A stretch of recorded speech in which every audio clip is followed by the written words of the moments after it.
오늘 우리에게 주시는 하나님 말씀을 봉독합니다. 요한복음 17장 17절에서 21절 말씀입니다.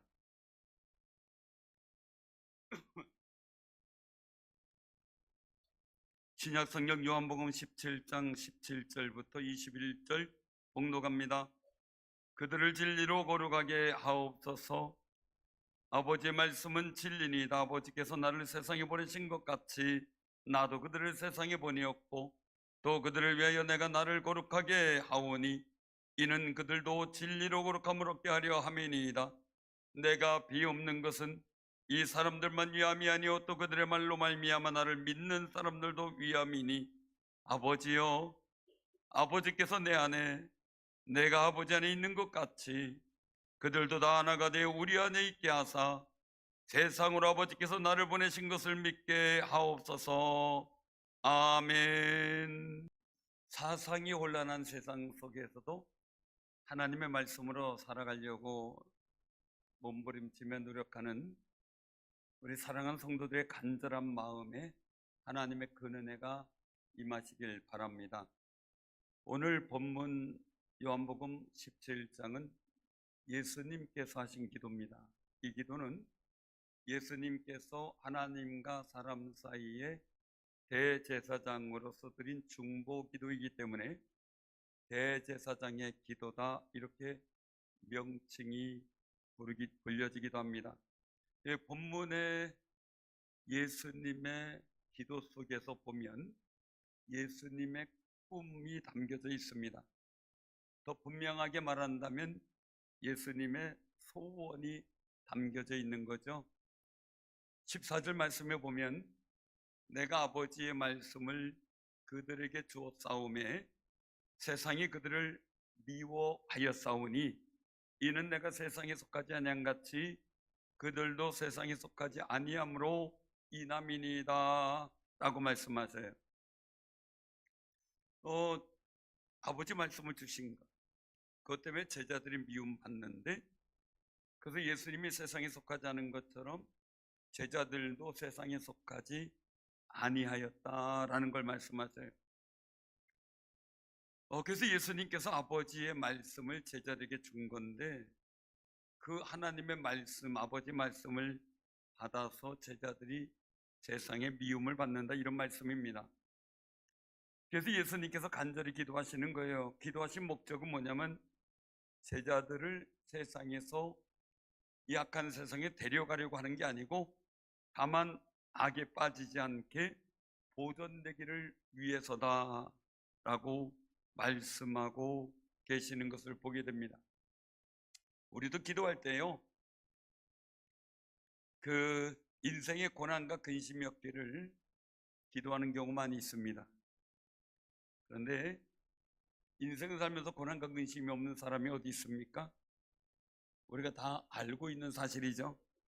그런데 그 고난과 근심의 기간을 축복받는 일로 만들어 승리하도록 기도하는 기도의 지혜가 있기를 바랍니다. 자녀를 위해서 기도할 때도 마찬가지입니다. 하나님, 우리 자녀들 어려움 당하지 않도록 도와주옵소서. 그렇게 기도하는 것보다 한 단계 더 생각해서 어려움을 당할 때 복된 판단과 선택을 하는 지혜를 주셔서 복 있는 역사를 만들어가는 인생 되게 하옵소서. 기도할 수 있는 아름다운 지혜가 필요합니다. 단순히 물건을 구하기보단 물질을 통해 하나님께 어떻게 영광을 돌리며 사용할 수 있는 지혜를 구하는 기도가 필요합니다. 물질 때문에 믿음을 저버리는 경우가 많기 때문이죠. 무엇보다 중요한 것은 하나님을 향한 감사하는 마음이 충만할 때 기도의 지혜도 충만해진다는 점입니다. 그저 감사합니다. 여러분들 바라보며 감사합니다. 때마침 백뮤직도 깔아주고 반주자가 참 기가 막힙니다. 여러분들의 삶 속에 하나님께서 주시는 거룩한 은혜의 현장이 만들어진다면 얼마나 좋겠습니까? 근데 그 현장이 만들어주는데 감사가 없다면 너무나 아쉬운 거죠. 하나하나 보며 감사하시길 바랍니다. 찬양대를 보고 감사하고, 예배위원들을 보고 감사하고, 옆에 앉은 사람 보고 감사하고, 감사합니다. 구원받은 그 은혜 감사하고, 반주자 보고 감사하고, 난 수고하는 모든 분들 우리가 보면서 감사하고, 왜냐하면 더 감사할 것은 그 한 분 한 분이 숨은 봉사가 많기 때문에 교회가 교회되는 겁니다. 그러므로 우리 서로 감사하며 사는, 그리고 하나님 은혜에 더 크게 감사하는 귀한 삶이 되시길 바랍니다. 오늘 15절 말씀 속에서 보면은 14절에서는 세상에서 미움받는 것도 나오지만 15절에서는 악에 빠지지 않게 보존되기를 위함이다 라는 말씀을 보면 어떻게 돼요? 악이 존재한다는 거예요. 우리 살아가는 현장에 악이라는 건 없을 수가 없다는 거죠. 때로는 우리 자신도 악한 역할을 할 때도 있잖아요. 실수 허물 속에서 말입니다.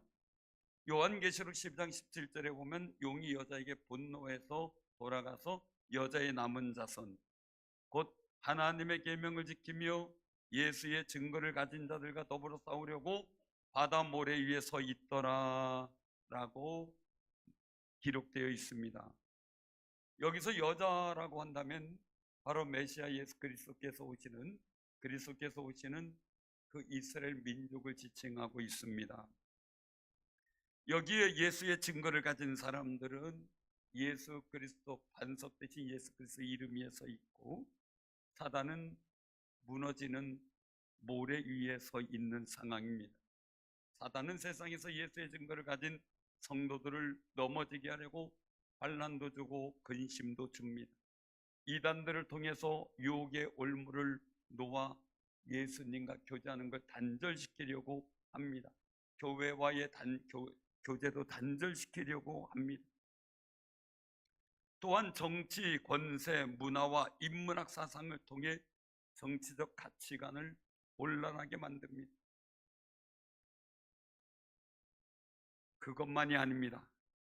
하나님이 계신다는 신존재 의식을 없애려고 합니다. 하나님에 대한 두려움도, 창조의 섭리도, 또한 거룩한 심판에 대해서도 무감각하게 세상은 만들려고 합니다. 그래서 에베소 6장 12절에 말씀하기를 우리의 씨름은 혈과 육을 상대하는 것이 아니요 통치자들과 권세들과 이 어둠의 세상 주관자들과 하늘에 있는 악의 영들을 상대함이라 라고 말씀합니다. 단순히 미워하고 싫어하고 원수 맺고 이게 아니라는 겁니다. 더 중요한 그 속에서 우리의 심성이 하나님을 떠나게 만들고 시험대로 좌절하게 만들려고 하는 사단의 꽤 악한 꾀가 있다는 겁니다. 그러므로 우리는 삶의 자리에 늘 영적 전쟁이 있다는 사실을 기억하며 사는 귀한 삶이 되시길 바랍니다. 감각이 있어야 돼요. 영적 감각. 우리가 살아가면서 어떤 의식을 갖고 살아가고 있는지 나 자신을 좀 살펴봐야 할 때도 있습니다. 왜냐하면 16절에 보면 내가 세상에 속하지 아니한 같이 그들도 세상에 속하지 아니하여 싸움나이다 라고 기도하셔요. 예수님의 바람은 우리가 세상에 속하지 않은 사람으로 살아가기를 원하지 않으신다는 거예요. 왜냐하면 예수님이 세상에 속하지 않으셨고 진리 가운데 계시기 때문이죠.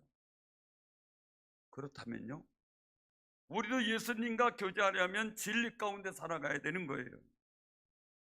예수님의 마음은 제자들과 함께 하시길 원하는데 제자들이 진리와 관계없이 살아가면 예수님 만날 수가 없죠. 아담과 하와가 선악을 알게 하는 나무 열매를 먹지 말라 했는데 그 명령을 어김으로 하나님을 피해 숨어버렸습니다. 하나님이 찾는 소리에 부끄러워서 응답하기도 어려운 상황이 되었던 겁니다. 우리는 예수님께 속한 존재의식을 갖고 진리 가운데 서기를 소망하는 귀한 삶이 되시기를 바랍니다. 바리새인들이 예수님과 교제할 수 없었던 그들의 행동이 있죠. 그 행동을 마가복음 7장 7절에서 말씀하시는데, 사람의 계명으로 교훈을 삼아 가르치니 나를 헛되이 경배하는도다 라고 예수님이 책망을 하십니다. 하나님의 말씀이 아닌 사람의 계명으로 가르치는 바리새인들과 주님은 교제할 수가 없었던 겁니다. 그래서 하나님의 강단에선 오직 주의 말씀과 주의 거룩한 은혜가 선포되어야 되는 자리인 줄로 믿으시길 바랍니다. 오직 하나님에 관한 말씀이죠. 사상과 개인의 가치관이 선포되는 자리가 아닙니다. 그러나 그런 실수를 하는 경우가 너무나 많이 있습니다. 우린 예수님과 교제하는 영광 가운데 서게 된 존재라는 의식을 잊지 말아야만 합니다. 그리고 그 진리 가운데 서게 된 거룩한 자리를 애써 지키는 귀한 삶이 되시길 바랍니다. 왜냐하면 예수님께서 세상에서 고난과 멸시를 받으시면서 십자가에서 죽으셨습니다. 우리가 진리의 말씀으로 죄와 사망이 소멸되어 거룩하게 되었습니다. 그러니 우리는 세상에서 영적 전투라며 거룩함을 지키며 살아가야 한다는 이 경각심, 영적 전투라고 있다는 거룩한 마음을 기억하시기 바랍니다. 근데 영적 전투에서 승리하려면 어떻게 하면 좋을까? 하나님의 전신갑주를 입어야 승리할 수 있다고 말씀하고 계십니다. 가령 그런 겁니다. 어떤 법학을 전공한 분이 발언하는데 그렇게 얘기를 하더라고요. 법의 적용의 문제를 갖고 얘기를 하는데, 미친 개가 있으면 뭘로 물리칩니까? 미친 개가 있으면요, 그걸 물어요. 그러니까 몽둥이라고 누가 대답하니까, 그러면 곰이 말이 올라오면 어떻게 이깁니까? 몽둥이로 됩니까? 그걸 묻더라고요. 우리가 영적 전투에 승리하려면 전신갑주를 입어야 된다는데, 에베소서 6장 13절 14절에 보면 하나님의 전신갑주를 취하라. 즉 영적 전쟁을 하는 사람은 하나님의 전신갑주를 취하래. 이는 악한 날에 너희가 능히 대적하고 모든 일을 행한 후에 서기 위함이다. 진리 가운데 서기 위함이죠. 하나님의 은혜 가운데 서기 위함이죠. 구원의 역사 가운데 서기 위함이죠. 그런즉 서서 진리로 너희 허리띠를 띠고 의의 호심경을 붙이고 라고 선언했습니다. 하나님의 전신갑주는 품위를 갖춰주는 진리의 허리띠가 중요합니다. 챔피언은 챔피언 벨트를 찰 때 챔피언입니다. 옛날 우리나라에 고위간직에 있는 분들, 중국도 마찬가지고 곳곳에 마찬가지죠. 그분들의 권위를 나타내는 게 뭐였습니까? 허리띠였습니다. 안직의 띠. 거기에 권력과 신분, 권위가 나타났습니다.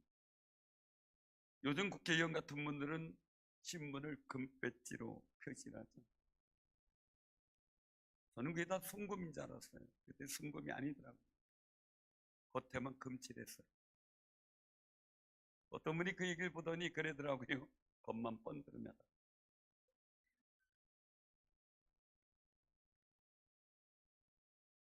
안 그런 분도 있지만 그렇다는 이야기입니다. 교회 목사는 스톨로 표시합니다. 이 스톨이 중요합니다. 제사장의 옷에도 있는 애복 같은 겁니다. 우리도 진리의 띠가 그리스도인인 것을 세상에 나타내 보이게 되는 겁니다. 진리로 살아가는 그 모습이 그리스도인다운 모습이 되고 영적 권위를 나타내주고 권세를 나타내주는 힘이며 믿음의 사람이라는 거룩한 표시가 되는 겁니다. 십자가 매달고 다니는 것보다 더 중요합니다. 예수님께서 세상에 속하지 않은 것처럼 예수님을 따르는 제자들도 세상에 속하지 않기를 바라는 것이 예수님의 꿈입니다. 그것은 우리를 향한 꿈입니다. 예수님은 우리가 세상에 속하는 것을 미워하십니다. 우리는 육신을 쫓아 사는 사람이 아니라 하나님의 뜻을 쫓아 따라가는 사람으로 구별됐습니다. 구별되었기 때문에 거룩한 사람입니다. 세상은 윤리 도덕적인 이야기만 합니다. 그러나 우리가 진리의 말씀으로 세상에서 구별되지 않으면 거룩의 속성은 상실됩니다. 예수님의 꿈을 이루어드리는 아름다운 삶이 되시기를 바랍니다. 예수님은 세상에 남겨둘 제자들을 위해 기도하는 거예요. 근데 이 기도는 오늘 우리를 위해서도 기도하시는 줄로 믿으시기 바랍니다. 디모데전서 2장 5절에 보면 하나님은 한 분이시요. 몇 분이요? 한 분이. 또 하나님과 사람 사이의 중보도 한 분이시니 곧 사람이신 그리스도 예수라 라고 선언했습니다. 세상의 유혹과 시험에 견고하며 악에 빠지지 않도록 하기 위해 제자들에게 필요한 것이 진리라고 말씀하셨어요. 그래서 오늘 우리 17절 같이 한번 봉독합니다. 시작. 그들을 진리로 거룩하게 하옵소서. 아버지의 말씀은 진리니이다. 아멘. 진리는 하나님의 말씀입니다. 예수님은 제자들이 진리의 말씀에 온전히 붙들려 세상과 구별될 수 있기를 간구하신 겁니다. 우리를 위해서도 그렇게 기도하십니다. 요한복음을 기록할 당시에는요, 각 지역의 교회마다 이단으로 인한 어려움을 겪을 때였습니다. 이러한 때에 교회의 거룩성이 예수님의 참된 말씀, 즉 진리가 바로 세워질 때 지켜진다는 사실을 예수님의 기도를 통해 알 수 있게 하신 겁니다. 현대 교회도 우리가 항상 생각해야 될 것이 있습니다. 예수님의 말씀인 복음의 진리로 교회가 세워져 가고 있는지를 잘 살펴야 하는 것이 우리의 당연한 영적 지혜입니다. 진리가 무너지면 교회의 의미가 상실되기 때문입니다. 예수 이름에 대한 확신이 무너지면 그것은 교회가 아닙니다. 예수님이 함께하지 않기 때문입니다. 오늘 정상적인 교회 간판을 걸어놓고 우리 청주에도 여러 군데 있습니다. 위장교회라고 이단들이 위장교회를 세워놓고 정통교단인 양 해놓습니다. 그런데 유혹하는 현장입니다. 주의하시기 바랍니다. 근데 정통교회인데도 불구하고 차별금지법을 찬성하고 동성애를 찬성하는 주님의 말씀을 떠난 교회도 있습니다. 미국의 한 흑인 목사 윌리엄 목사라는 분이 있습니다. 그분이 그런 이야기를 했습니다. 흑인 대통령이라고 해서 우리가 흑인이라고 해서 지지해야 됩니까? 그가 하나님 말씀을 떠났다면 우리는 지지할 수 없습니다. 우리가 색깔이 같다고 지지한다면, 우리가 하나님을 떠나는 것이 된다면 어떻게 되겠습니까? 라는 설교였습니다. 사랑하는 성도님들, 우린 사상과 정책의 원리로 주님 앞에 예배드리는 게 아닙니다. 진리로 예배드리는 그 현장에 예수님이 함께 하신 줄로 믿으시기를 바랍니다.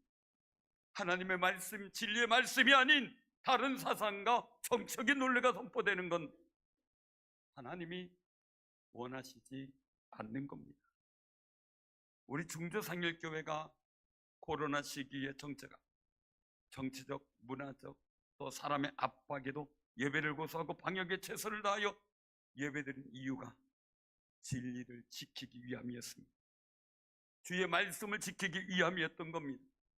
우리 교회는 복음의 진리 가운데 분명하게 서 있는 교회라는 사실을 세상에 보여주기 위함이었습니다. 항의 전화를 몇 번 받았습니다. 그리고 나서 저는 분명하게 얘기를 했습니다. 우리는 하나님 말씀 가운데 예배를 드립니다.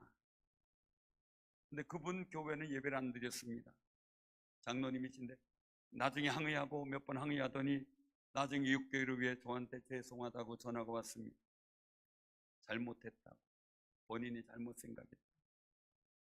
사랑하는 성도님들, 진리에 서서 진리를 행함의 일들을 통해 사람들에게 하나님이 거룩한 역사를 보여주심을 보고 회개하고 주께로 돌아오는 거룩한 모습을 만들어가는 것, 하나님이 기뻐하실 줄로 믿으시길 바랍니다. 그동안의 그 결과 속에서 우리 성도들은 많은 기도의 응답이 있었고 성도님들에게 좋은 일들이 계속되었던 감격의 역사를 우리는 알고 있습니다. 그때만 생각하면 마음이 뿌듯하고 가슴이 벅찹니다. 10월 27일 광화문에서 드린 예배와 곳곳에서 함께 기도한 일들이 진리를 왜곡하려는 세상의 문화에 진리를 선포하는 일이었고, 차별금지법으로 예수님의 이름을 말하지 못하게 하고 교회를 세상의 악한 문화가 공격하지 못하도록 만든 막아내는 영적 항거였던 것입니다. 우리는 계속해서 한국교회와 우리 중조상일교회가 진리 가운데 잘 지켜지도록 기도하며 나아가는 아름다운 삶이 되시기를 바랍니다. 그럴 때 예수님과의 교제가 계속 이루어집니다. 하나님이 우리와 함께 하시는 거룩한 은혜를 보게 될 줄로 믿으시길 바랍니다. 이것이 믿는 우리가 지켜나가야 될 진리 가운데 거룩한 가치입니다. 원래 세상 사람들은 진리를 외면합니다. 로마서 1장 21절에 보면 하나님을 알되 하나님을 영화롭게도 아니하며 감사하지도 아니하고 오히려 그 생각이 엉망해지며 미련한 마음이 어두워졌나니 라고 말씀하십니다. 그 다음의 말씀을 보면 스스로 지혜 있다고 하나 그렇게 생각하지만 어리석다. 또한 그 행동을 보면 썩어지지 아니하는 하나님의 영광을 썩어질 사람과 새와 짐승과 기어다니는 동물 모양의 우상으로 바꾸었다는 겁니다. 어떤 이들은 공산주의 사상이 굉장히 지혜롭다고 생각을 합니다. 그러나 우리가 한번 보시기 바랍니다. 북한에는 그 공산주의 사상 속에 교회는 다 말살시키고 김정일, 김일성 동상을 세워놓고 사회주의 안에서 영원 불사한 신으로 섬기라고 법을 만들어 그 앞에 경배하게 합니다. 사랑하는 성도님들, 이런 시대에 우리가 지혜롭게 진리 가운데 행하는 것 얼마나 중요한지 모릅니다. 하나님은 이런 세상 사람들을 마음의 정욕대로 더러움에 내버려 두었다는 겁니다.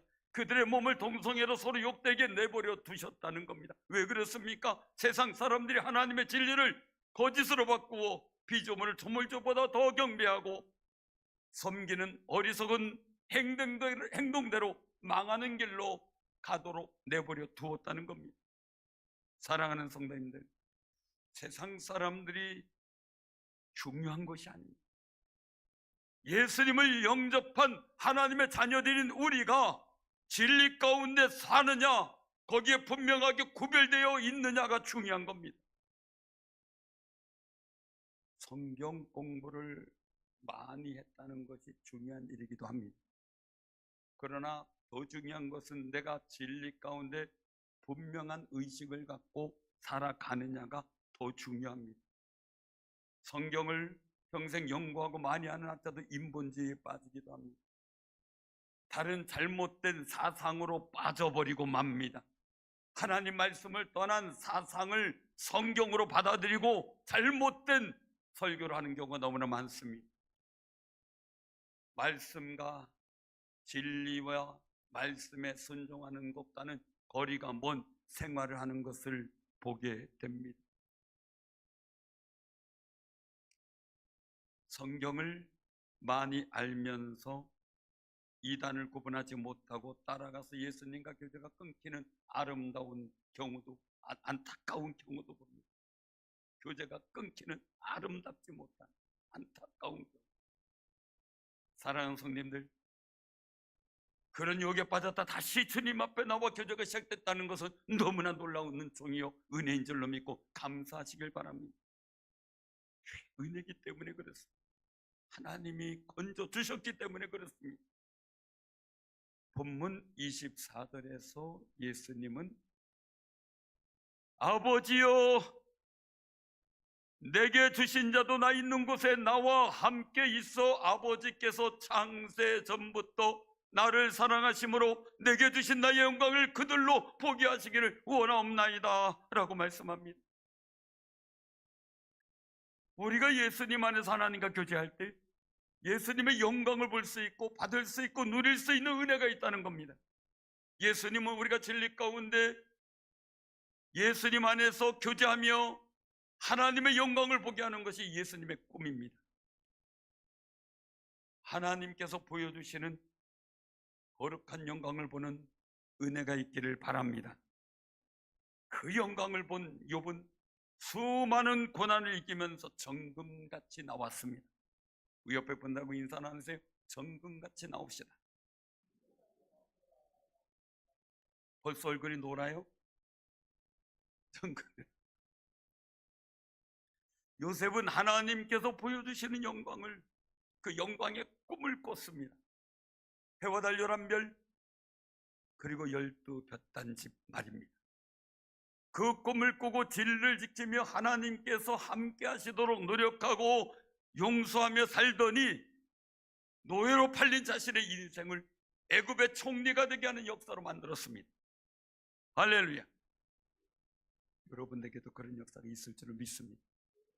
옆에 분당 인사나서 우리도 그 역사 만듭시다. 목동인 다윗은 하나님이 함께 하시는 가치관을 갖고 지키며 살더니 이스라엘의 왕이 되었고 그 후손들도 왕족이 되어 살아가는 아름다운 길을 여셨습니다. 여러분들이 축복의 통로가 되시기를 바랍니다. 우리 사랑하는 성도님들에게도 하나님의 영광을 보여주는 역사가 있기를 바랍니다. 하나님의 영광을 바라보는 사람은 세상이 무섭지 않습니다. 다니엘은 하나님의 영광을 보았기에 굶주린 사자 우리에 던져졌어도 두려움이 없었고 사자의 입은 막혀서 다니엘을 물어 죽이지 못했습니다. 오히려 하나님의 영광을 보지 못한 두 총리는 가족과 함께 던져졌고 사자의 한 입에 생을 달리했습니다. 예수님의 꿈은 여기서 그치지 않습니다. 본문 20절에 보면 내가 비옵는 것은 이 사람들만 위함이 아니요 또 그들의 말로 말미암아 나를 믿는 사람들도 위함이니 라고 말씀합니다. 20절 다시 한번 우리가 봉독합니다. 내가 비옵는 것은 이 사람들만 위함이 아니요 또 그들의 말로 말미암아 나를 믿는 사람들도 위함이니. 아멘. 예수님 믿고 진리 안에 사는 우리를 통해 예수님을 믿게 될 사람들을 위한 꿈이 있다는 겁니다. 우리를 통하여 다른 사람들이 예수님 믿고 진리 안에서 교제하며 하나님의 영광을 보기를 원하시는 겁니다. 또 본문 21절에 예수님의 기도는 아버지여, 아버지께서 내 안에 내가 아버지 안에 있는 것 같이 그들도 다 하나가 되어 우리 안에 있게 하사 세상으로 아버지께서 나를 보내신 것을 믿게 하옵소서 라는 기도랍니다. 우리가 복음의 진리 안에서 하나님의 영광을 보고 이루며 살아가면 하나님의 영광이 드러나는 것을 보는 다른 사람들이 진리 가운데 들어오는 사모함을 가지게 된다는 겁니다. 사랑하는 성도들이 병이 기도를 받고 치유되면 감사하면서 하나님께 영광을 돌리며 예물도 드리지만 치유받은 은혜를 전하기를 바랍니다. 그러면 또 다른 사람이 도전을 받고 하나님께 나와 기도 받으면서 예수님의 진리 가운데 있어 하나님과 함께 교제 나누게 되는 구원의 역사의 이야기를 만들어가게 됩니다. 그 거룩한 일을 놓치지 마시길 바랍니다. 지금도 여러분들 주변에는 여러분들을 보고 나도 교회 나갈까 하며 생각하는 분들이 있습니다. 우리가 그런 분들에게 예수의 이름을 전할 때 더 큰 은혜로 하나님의 영광의 자리에 동참하게 될 줄로 믿으시길 바랍니다. 그럴 때 세상으로 아버지께서 나를 보내신 것을 믿게 하옵소서라는 예수님의 꿈이 우리를 통해서 이루어지는 겁니다. 하나님은 이 세상에 예수님 보내셨습니다. 예수님은 진리 가운데 구원받고 예수님과 교제하는 제자들을 세상에 보내셨습니다. 예수님이 하나님이 세상에 보내신 그리스도 예수이신 것을 우리로 알게 하셨습니다. 이 복음의 진리가 우리에게 들려졌고 우리도 예수님 영접하고 구원받아 여호와 하나님을 섬기는 귀한 성도가 되었습니다. 이제 성령님은 우리들이 사는 삶의 자리로 보내주십니다. 간증하고 이름을 전하다 보면 우리가 느끼는 감동이 있잖아요. 하나님이 오늘 이래서 이분을 만나게 하셨구나. 할렐루야. 느낄 때 있죠? 또 듣는 분은요, 전도나 간증을 듣고 하나님이 나를 사랑하셔서 구원하시려고 이분을 보내주셨구나. 할렐루야 라는 감격이 생깁니다. 저도 친구가 가톨릭 다니던 저를 기독교로 이제 옮기게 했을 때 하나님이 이 친구 이래서 만나게 하셨구나, 감사합니다 라는 생각을 갖고 기도한 적이 있습니다. 오늘 이 본문 말씀 우리가 주보의 맨 앞장에 보면 핵심 비전 이렇게 되어 있습니다. 하나님의 꿈을 이루어가는 교회, 요한복음 17장 17절에서 26절의 말씀을 주보 맨 앞에 기록해 놓았습니다. 우리 교회를 세우며 생겨났던 거룩한 말씀의 깨달음이었습니다. 저는 신학교에 들어가서 목회하던 어느 날 기도 중에 꿈을 주셨습니다. 제가 마음에 간절한 기도를 터뜨렸던 겁니다. 하나님, 제가 중지에 살 때 아버지 보도록 어린 시절에 친척집에서 더부살이한 적도 있고 어렵게 살아왔는데 저를 통해 하나님이 함께 하시고 하나님을 믿고 잘 섬기는 사람이 복을 받는 역사를 보여주옵소서. 기도했던 적이 있습니다. 근데 잃어버렸습니다, 그 기도를. 왜냐면요, 제가 충주 온다는 얘기는 아니었고요, 그냥 어디 가서든지 목회적 일들 속에 주의 역사가 있으면 소문이 들릴까 하니까 이런 생각이었습니다. 근데 제가 갑자기 중지에 개척하게 된 거죠. 물론 하나님의 인도하심이었지만 궁금해서 제가 계속 기도했던 적이 있습니다. 15년 전에 제가 왜 충주 왔어야만 했으며 더구나 왜 개척을 하게 하셨나요? 라는 기도를 했던 적이 있습니다. 어느 정도 기도하다가 그때 하나님께서 제게 한 기도의 목소리를 생각나게 하십니다. 바로 아까 말씀드린 그 기도였습니다. 저를 통해 하나님을 섬기는 사람이 받는 복된 역사를 보여주게 하옵소서. 그 기도를 생각나게 하시면 내가 한 기도에 응답한 것이며 충주상일교회를 통해 내가 너와 함께하고 하나님을 진리 가운데 잘 섬기는 교회들에게 복주시는 하나님이심을 나타내 보이겠다라는 뜻이었습니다. 앞으로도 그렇게 하신다는 뜻이었습니다. 그런 감격과 기쁨의 고백을 갖게 된 겁니다. 사랑하는 성도님들, 사람의 계획이 아닌 하나님의 인도하신 가운데 세워진 우리 충주상일교회는 서울 상일교회 40주년 기념교회로 기도하던 중에 생겼고, 부목사님을 보낸 것도 아니고 그 근교에서 세운 것도 아니고 1시간 반 거리, 그리고 그 지역에 있는 목회자를 청빙받겠다고 하시는 그 계획 속에 정말 교회의 어떤 편이나 이익이나 이런 거 생각하지도 않고 세워지게 된 교회입니다. 하나님의 도우심과 은혜로 된 것임을 고백하지 않을 수 없습니다. 그 속에서 헌신하고 지금까지 30년 되는 동안 눈물로 기도하며 헌신했던 그 상을 받을 만한 이름이 하나님께 상달되고 기억된 줄로 믿습니다. 또한 그 이름들을 축복합니다.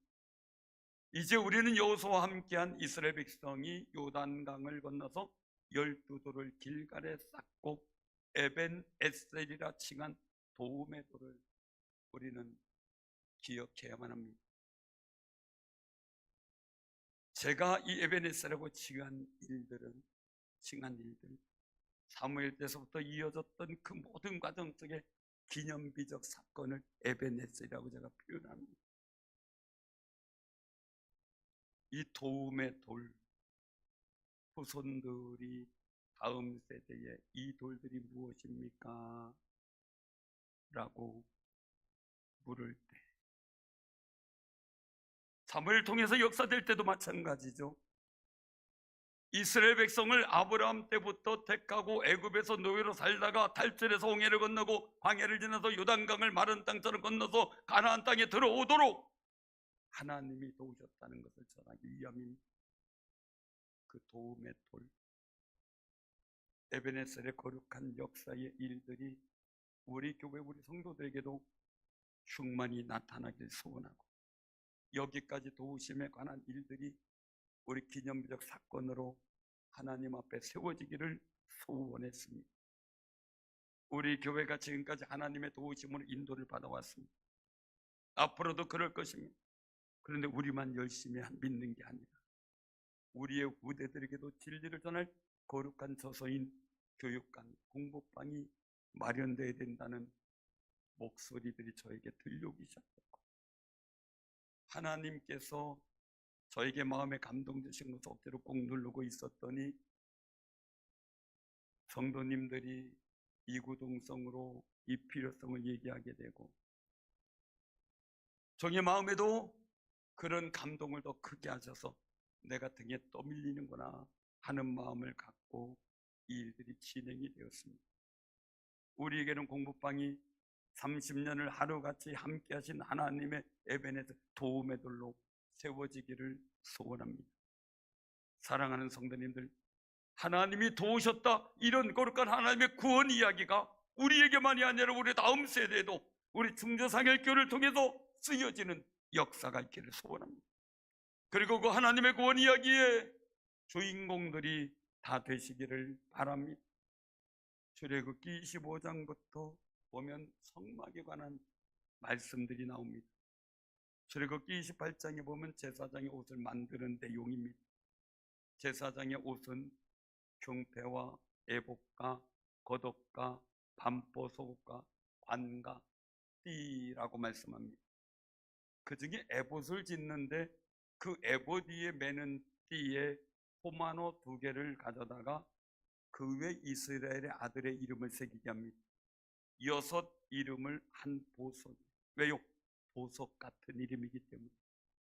나머지 6은 다른 한 보석에 새기는데 도장에 새긴 같이 이스라엘의 아들들의 이름을 2 보석에 새겨 금태에 물리게 하고, 그리고 에봇의 2 어깨 받치에 바디에 붙여 이스라엘 아들들의 기념 보석을 삼은 것입니다.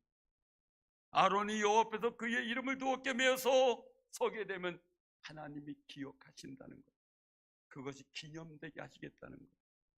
세워질 우리 교회 교육관인 공부방에 헌신한 이름을 동반에 새겨 기념이 되게 하고, 후대의 다음 세대들이 기억하고 기도하며 신앙의 교훈이 되는 하나님의 구원의 이야기로 전승되기를 원하시는 하나님 아버지의 그 마음을 이 성경을 기억하게 하고 읽으면서 느끼게 만드셨습니다. 우리 교회가 아쉬움이 있다면 이 본 건물에서 공부방도 부족하지만 우리 교회 지금까지 왔던 역사들을 기록하고 전시해서 교인들이 보고 느끼게 하는 그런 공간이 없다는 아쉬움이 많이 남았습니다. 오직 아무리 장로님들 사진들도 걸어놓지 못하는 상황이 되었고 말입니다. 우리 모든 직분자들 사진도 걸어놓고 그리고 또한 그 일들을 놓고 기도해야 되는데 그럴 공간이 없었던 거죠. 이제 우리가 역사적 공간을 만들어 다음 세대들이 우리 교회의 역사를 만들고 하나님의 구원의 이야기를 보여줄 때 그들에게 동기가 되고 꿈이 되는 거죠. 많은 분들이 기념이 될 만한 여러 가지 건물 아니면은 역사적 건물 속에 거기에 이 건물이 있기까지 역사를 기록해 놓고 그리고 나서 거기 온전한 사람들 이름을 적어 놨을 때 후대들의 사람들이 자신들의 자녀를 데리고 와서 이것을 놓고 기도하며 그리고 또한 가르치며 그리고 또한 자신들의 집안에 대한 내력을 이야기해 주며 집안 교육 그리고 또한 좋은 이 가문의 교육도 하는 것을 보았습니다. 우리가 정말 다음 세대들을 위한 거룩한 교회 교육 현장, 하나님의 구원의 역사가 만들어져 가는 거룩한 현장이 세워진다는 것 얼마나 귀중한지 모르겠어요. 우리 헌신하고 봉사하는 모든 사람들의 역사적인 일들이 기록된다면 놀라운 은혜가 우리 다음 세대들에게 이루어질 줄로 믿습니다. 예수님은 말씀합니다. 마태복음 19장 29절에 보면 또 내 이름을 위하여 집이나 형제나 자매나 부모나 자식이나 전토를 벌인 자마다 여러 배를 받고 또 영생을 상속하리라. 누가복음 10장 20절에 말씀합니다. 귀신들이 너에게 항복하는 것으로 기뻐하지 말고 너 이름이 하늘에 기록된 것으로 기뻐하라. 이 예수님의 말씀이 여러분들의 마음에 새겨지고 예수님의 꿈이 여러분들의 꿈이 되고 하나님의 거룩한 영광을 보며 그 영광을 이루는 귀하고 복이 있는 삶이 되기를 주님의 이름으로 축원합니다. 아멘.